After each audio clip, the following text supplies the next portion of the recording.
আসসালামু আলাইকুম। নিশ্চয়ই সবাই ভালো আছেন। আলহামদুলিল্লাহ আমিও ভালো আছি। আজকে আমি আপনাদের সাথে শেয়ার করব কোন জিনিস খেলে আপনার শরীরের কী ধরনের উপকারিতা হবে এবং কোন জিনিস খেলে আপনার ক্ষতি হবে।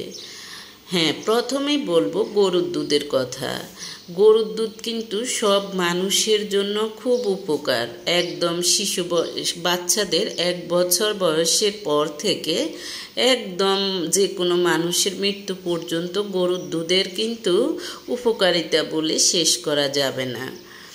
কিন্তু কিছু কিছু মানুষ আছেন যারা গরুর দুধ খেলে বরঞ্চ উপকারের পরিবর্তে ক্ষতিটাই বেশি হবে। সে কোন ধরনের মানুষ যারা গরুর দুধ খেতে পারবে না, আজকে আমি সেটা বলবো। যেমন যাদের কিডনির সমস্যা রয়েছে তারা কিন্তু কখনো ভুলেও গরুর দুধ খাবেন না। তারপর উচ্চ কোলেস্টেরল আছে এইরকম মানুষরাও কিন্তু গরুর দুধ খাবেন না। অধিক মাত্রায় ফ্যাটে গ্যাস আছে এইরকম মানুষরাও কিন্তু গরুর দুধ খাওয়া থেকে বিরত থাকবেন। তারপর হার্টের সমস্যা আছে যেসব মানুষের, তারাও খাবেন না। অ্যালার্জি আছে যেসব মানুষের, তারাও গরুর দুধ খাওয়া থেকে বিরত থাকবেন। দেখা যায় যে এই ধরনের সমস্যাযুক্ত মানুষরা গরুর দুধ খেলে যে কোনো সময় রাতের ঘুমের ঘোরেও কিন্তু হার্ট অ্যাটাক হয়ে যেতে পারে।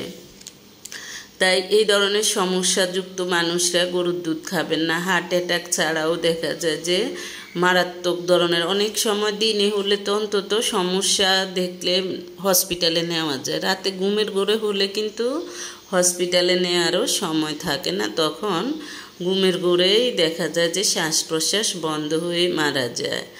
তাই কখনো এই ধরনের ভুল করবেন না। এই ধরনের সমস্যা যাদের আছে, হার্টের সমস্যা, কিডনির সমস্যা, কোলেস্টেরলের সমস্যা, পেটে গ্যাস, অতিরিক্ত গ্যাস, অ্যালার্জির সমস্যা, এসব মানুষরা ভুলেও দুধ খাবেন না।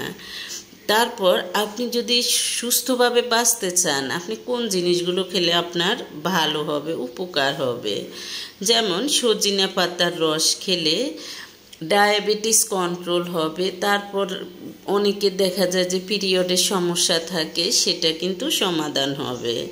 সামান্য লবণ দিয়ে আদা চিবিয়ে খেলে কিন্তু মাথা ব্যথা, কাশি এবং শরীরের দেখা যায় যে ওজন কমে, গ্যাসের সমস্যা কমে যায়, এগুলো থেকে আপনি মুক্তি পাবেন। কাঁচা হলুদের রস খেলে পেটে আলসারের সমস্যা দূর হয়ে যাবে। তারপর হলো কাঁচা কলা খাওয়ালে বাচ্চাদের রক্তশূন্যতা দূর হবে। আপনি যদি প্রাকৃতিকভাবে বাঁচতে চান